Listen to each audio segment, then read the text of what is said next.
that is a pretty moving tribute. It's also a call to action, and I'm going to thank all of the folks who are here with our legislative leaders who have worked on this for years.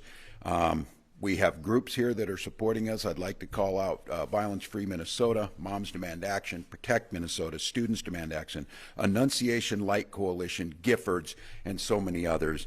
And then you're going to be hearing from Bianca and Tommy, but you're also going to be hearing from Lydia. And I'd just like to note, I oftentimes say this in times of tragedy, where the courage of people come from who are in the midst of tragedy and their own struggles, take that and channel it into action. And that's exactly what we're doing here today.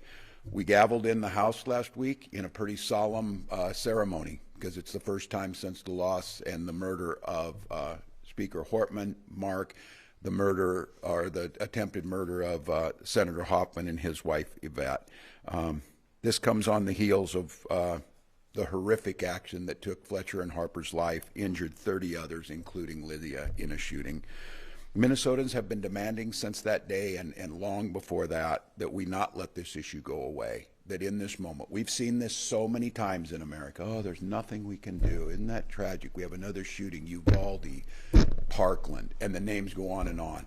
And then to get to that list, now we have Annunciation. Well, the difference is in Minnesota that we're not willing to let this go. We are not willing to say this is the way we have to live, and we're taking action to do something about it. In December, I became the first Minnesota governor to take executive action on gun violence, strengthening current laws on the books, directing state agencies to take concrete steps to prevent gun violence-related injuries and death, and creating the statewide Safety Council. It was an important first step reflecting what the public was asking us to do, but it was simply that, a first step. Cannot be a back burner issue. We're going to come together with this group here, these legislative leaders, with the action of the community, with brave individuals like Lydia standing up and making a difference. We've got a comprehensive package, and just to give you an idea what's in here, these are things that data shows us will protect lives.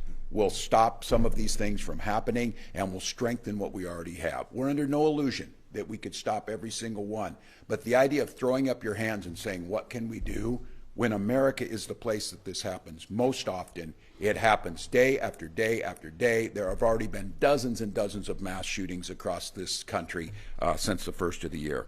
But we're proposing a ban on military assault rifles, high-capacity magazines, ensuring accountability among responsible gun owners.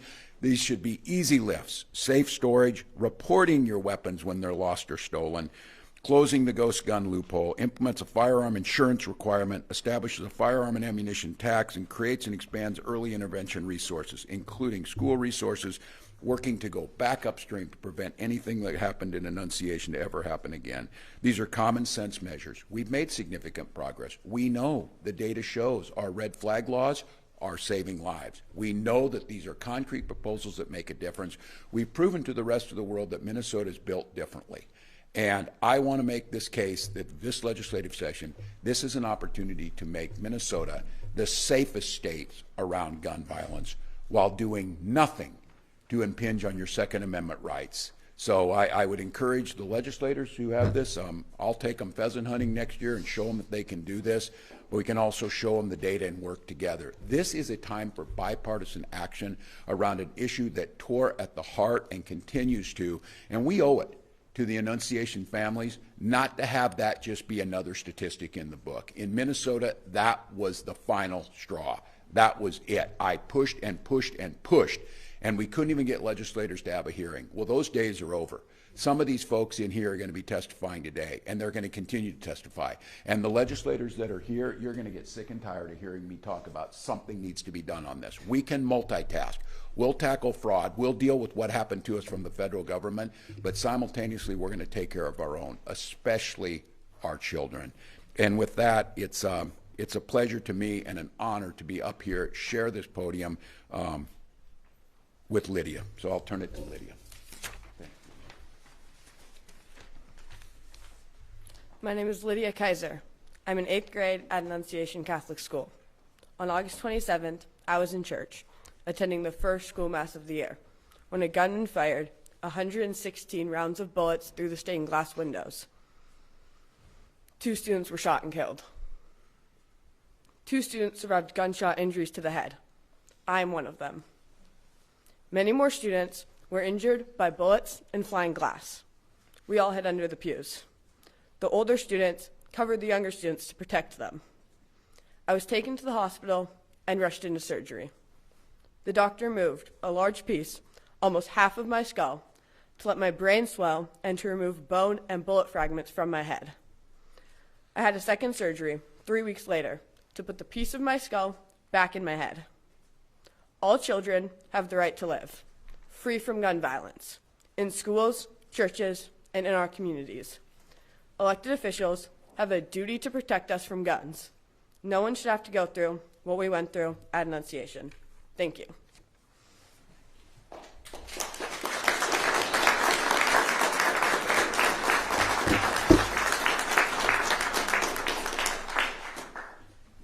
Good morning.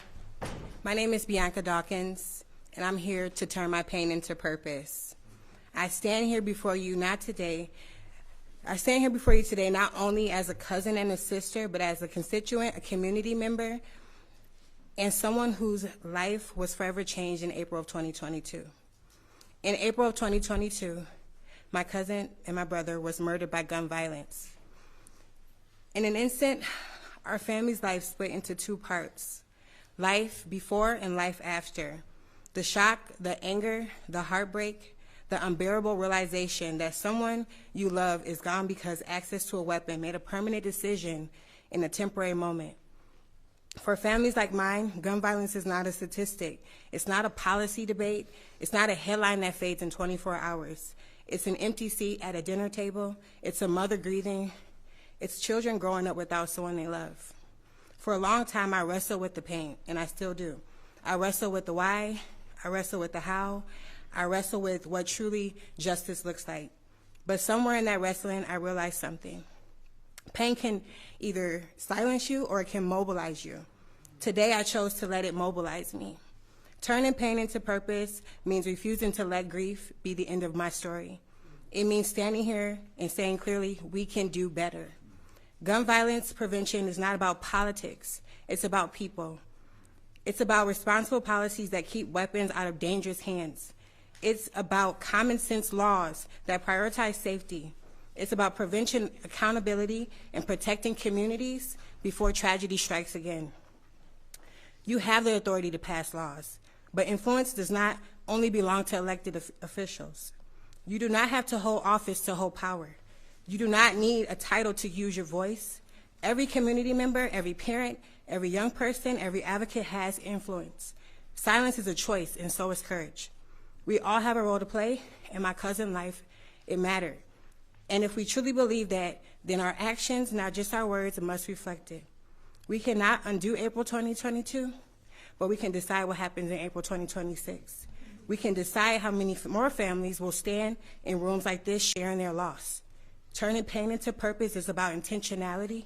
So today, I honor my cousin, not only with remembrance, but with resolve. Resolve to advocate, resolve to vote, resolve to demand change, resolve to protect the next generation. His story does not end with gun violence. What we do next, together will define that legacy. Thank you.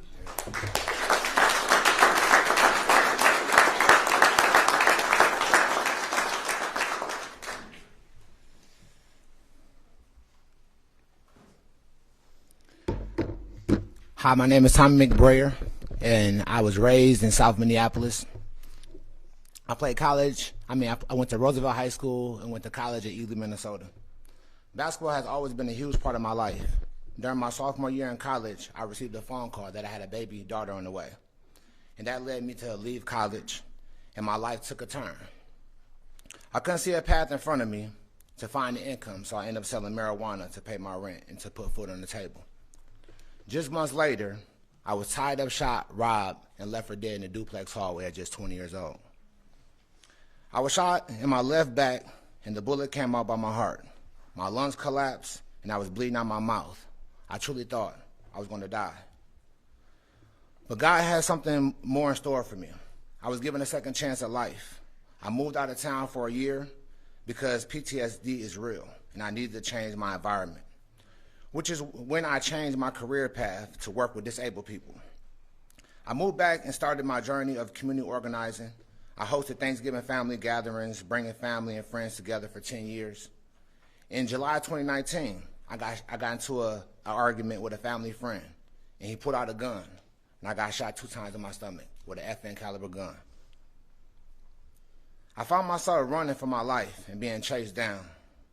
Thank God somebody was driving by to put me in back of their car. When I woke up from being in ICU for 10 hours after being shot, I didn't have anyone there. No mother, no father, for the hardest challenge of my life, mentally, physically, and emotionally. People often ask, how does it feel to be shot? Traumatized mentally, paralyzed physically, and emotionally detached. If you put 2 of your hands on your stomach and try to laugh, you can't without using your stomach. So I went months without laughter. Having to go about life normally isn't easy. It's as easy as it sounds. It took learning about the cycle of trauma, meditation, and self-love to understand the importance of internal healing. I want to use my platform to do something about the increase in youth violence in Minneapolis. So I hosted an event called Don't Shoot Guns, Shoot Hoops on a Friday night in November. It sold out, 350 people in attendance. That's how I knew it was on to something different, on something special. 2 weeks later, it became a nonprofit organization. Today, 4 years later, I stand with you, the proud founder and CEO of Don't Shoot Guns, Shoot Hoops. We serve communities throughout the Twin Cities who have experienced gun violence firsthand. Our mission is to end gun violence one community at a time. Gun violence exposes our community to PTSD, antisocial behavior, depression, and anxiety. And when you dig deeper to the root problem, you'll find a lack of mentorship, direction, hope for these youth. And since the pandemic, we have seen a decrease in youth and young adult social and emotional skills. So it's easy to do the wrong thing when you don't have the right influences and people around you when life challenges come your way. We are creating space for youth and young adults to give the support that we didn't have, providing structure, mentorship, and coaching they need to build self-love and healthy leaders. Our organization uses basketball as a vehicle to bring violent prevention programs and events to inner city youth affected by gun violence. It's so much more than basketball. But I just want to end today with just saying, together we can end gun violence. You guys, thank you.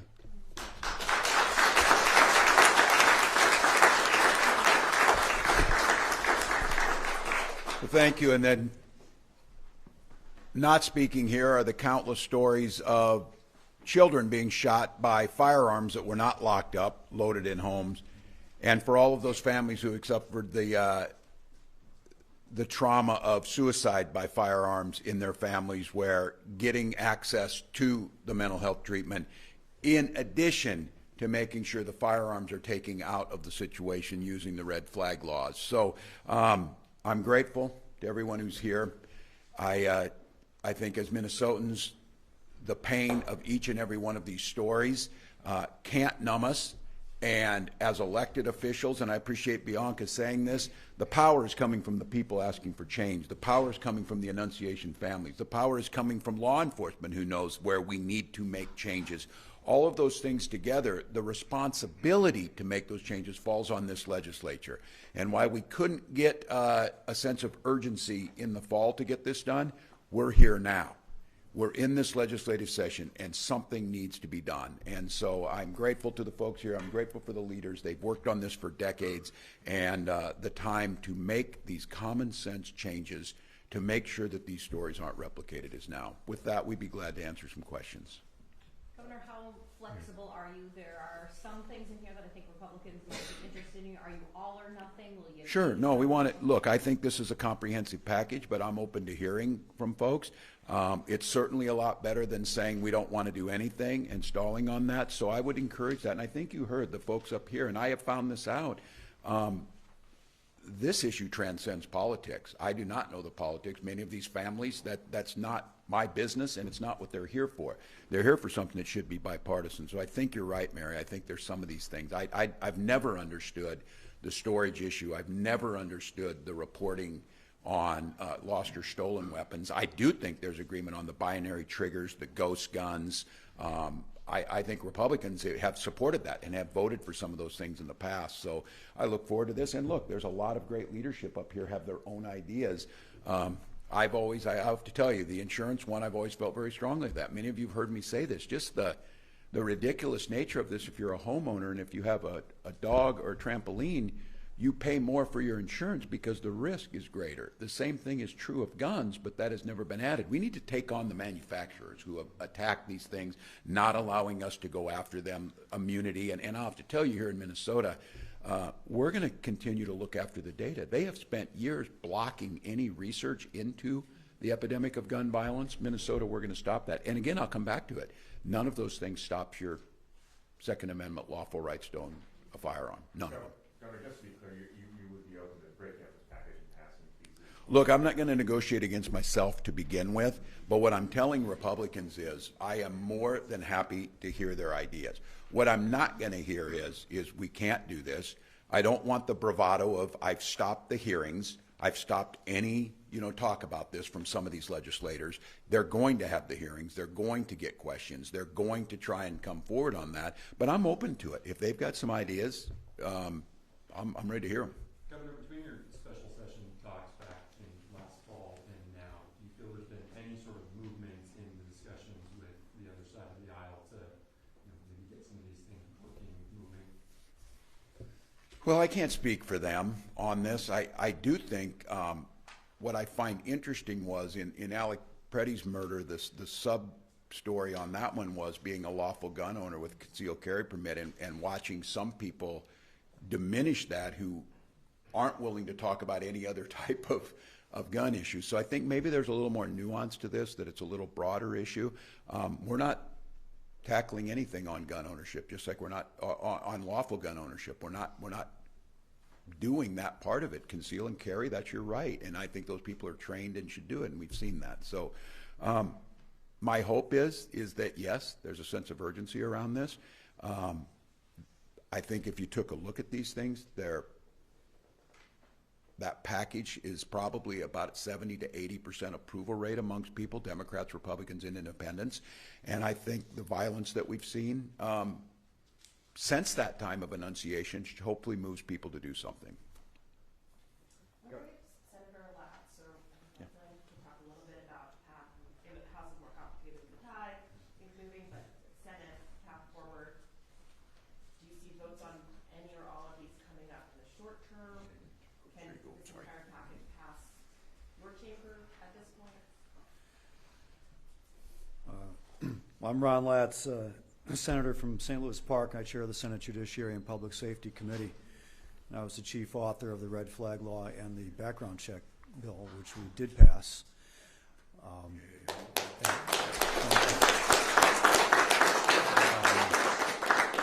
I really hope that we have a path forward on a bipartisan basis this year.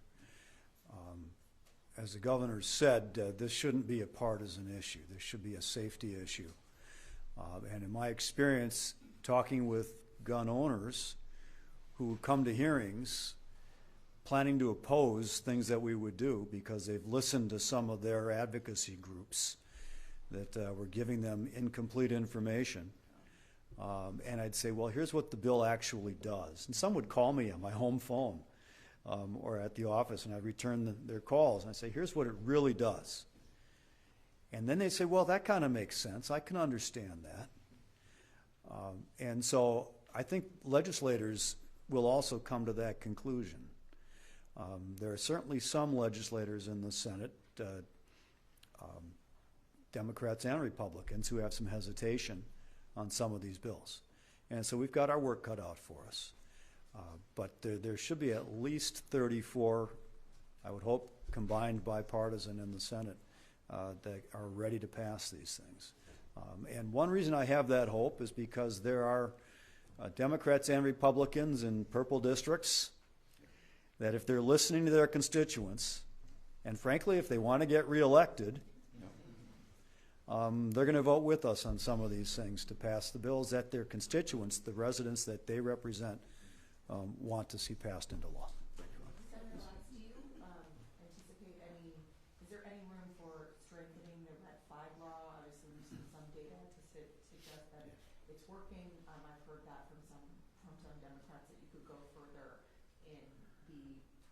the amount of people who could petition a court to have somebody's gun suspended, or is that kind of set in stone, you think? Well, nothing's set in stone. We revisit laws every year around here as we get some experience learning how they're implemented. I've got some county prosecutors that I'm in touch with that send me suggestions for tweaking the language in the statute to make it work better. The governor's got a proposal to include some funding for education and for training, and I agree with that, training law enforcement, training the prosecutors who will be bringing most of the petitions, and also getting information out there to the general public so they know this is a tool that's available. If they're within the categories of those who can bring a petition, great, they'll know what they can do, or they can always call law enforcement that is included in those who can bring petitions. But if they're not aware that this is a tool that they can use to help save the lives of their family or friends or loved ones who are undergoing some kind of a crisis and has a firearm in the home, if they don't know that tool is available, they're not going to take advantage of it and utilize it. So absolutely, we should have some funding for public awareness, some funding for training. We'll do some tweaks in the statute, I would expect. In terms of expanding the groups that could bring a petition, I'd have to think about that one, and I'll tell you why. Because when we passed the law in the first place, part of the deal, as far as I was concerned, one of the compromises that I made was to, at least in my negotiations, was to limit that a little bit so we wouldn't have the worry about people, neighbors using this to get back at neighbors, or friends groups trying to get retribution over this, that, or the other thing by turning people in or bringing a petition. So I'm a little concerned about whether we go back there. I'd like to hear more if there is more support for broadening those tools. But I think even right now, if you've got family members and you've got law enforcement, there are paths forward right now to get into court. And we've seen that. I mean, a number of press outlets have done some deep dives into the data out of the courts. You know, it's been used over 400 times with these petitions, and 85% of them result in court orders that are separating the firearms from the person in crisis. So we absolutely know lives have been saved with this, even as the law is written now. Can we do better? We will always try to do better. Governor, we're 6 months out from the Annunciation shooting. What do you tell Lydia and his parents here about the fact that you couldn't get a special session? You're facing a real uphill battle now to pass these bills in this legislature. I mean, it's got to be, for them, frustrating to see this process play out.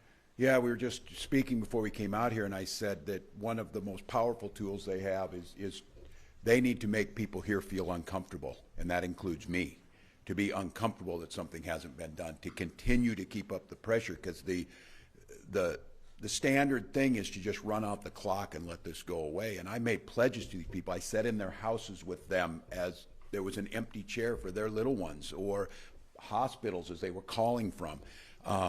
I have to make sure that I am doing everything possible to give them what they want to see. And in this case, justice is something that is so much broader. What they're looking at is these are families selflessly making sure we don't go through this, that our children aren't part of this, our brother's not part of this, our cousin, our friends aren't part of this. So I have a responsibility to them to tell them I've got to get this done. And if we don't, it's failure. And I have to look at these families. I have to look at Lydia, who has the courage to come up here and tell a story. No person should be put in this, let alone an 8th grader being put in this situation to have to do this. If she's going to do that work, we need to do everything we can to get it done. So my pledge to them is to continue on. To not get it done is a failure, and I am focused on this. We can multitask, but I told them after Annunciation this had to be different. You hear from legislators who have worked on this for decades. We've got the tools necessary, and I think we get this thing through. For one of the lawmakers, perhaps, could you talk about just how you drafted the assault weapons ban proposal? I know the Republicans had often said they needed to see the language. How are the specific types of weapons? Yeah, well, thank you for asking. And for folks who aren't following, we will have a hearing on this this afternoon. And this has been drafted. It's surprising to me to hear that they haven't had the language. I sent it to them. It's also been language that folks have been working on for decades before I got here. This follows 11 other states and the federal government who have banned these military-style assault weapons, these weapons that have been designed for war, maximum high velocity, maximum casualties situation. And what you'll see today, one, you'll hear from some amazingly strong parents. You'll hear from Harper and Harper's parents, Jackie and Mike. You'll hear from Harry, Lydia's dad, and others.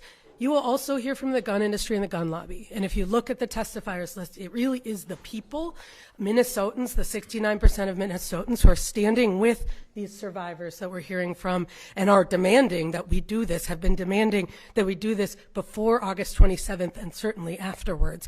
And the people on the other side are literally, if you look at the testifier list, gun industry lobbyists and folks who sell these weapons. And so what we're talking about is, are we going to be with the people, or are we going to be with the gun lobbyists and the gun industry? And I think we here know who we're with, and Minnesotans know who they're with, and I certainly hope that my colleagues do too.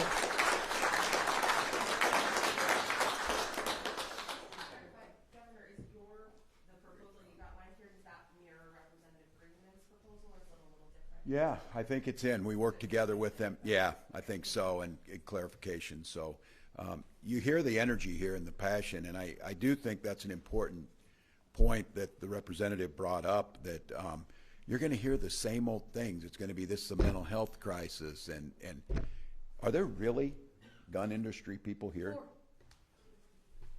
It's their testifier list. Well, maybe it's going to be a little harder than I thought. If that seems crazy to me at this point. That's not the discussion we're having. We're talking about safety and things here, and having gun industry folks, good luck to them today, because that's not where Minnesota's at. Let's do Governor. What Yeah. can you do to get Republicans in the House to the table on this? Are there any, I don't know, any measures you can take to ramp up the pressure even further on that? Well, I think it's this. Look, I think Senator Latz said it. I am not going to read into the hearts of folks, because I believe they care. I believe they care about their children. I think they're wrong on the approach to this.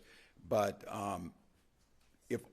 if all of this and everything that's happened, and statistically where America's at compared to the rest of the world, if none of that sways you, maybe losing your election sways you. And I think he's right. This is shaping up to going to be a pretty big, heavy storm coming down around issues like this and safety.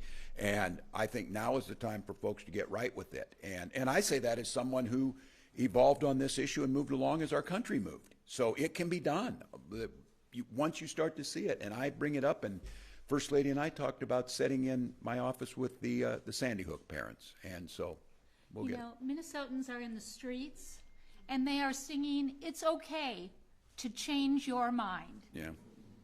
Right? Come together. And they are seeing this throughout the city and throughout this state. And that applies to a whole lot of things, including this issue. So we invite people to join us in this effort to change their minds, to come together, to build the Minnesota that we know people want and understand, and protect our children, just like we've always done. So the question is, we know what we're going to do. The others have to decide what they're going to do, and I'd invite them to walk in the streets and hear that beautiful anthem throughout Minnesota. It's okay to change your mind, right? And come with us, join with us. This is important work to do for the children and the future of our state.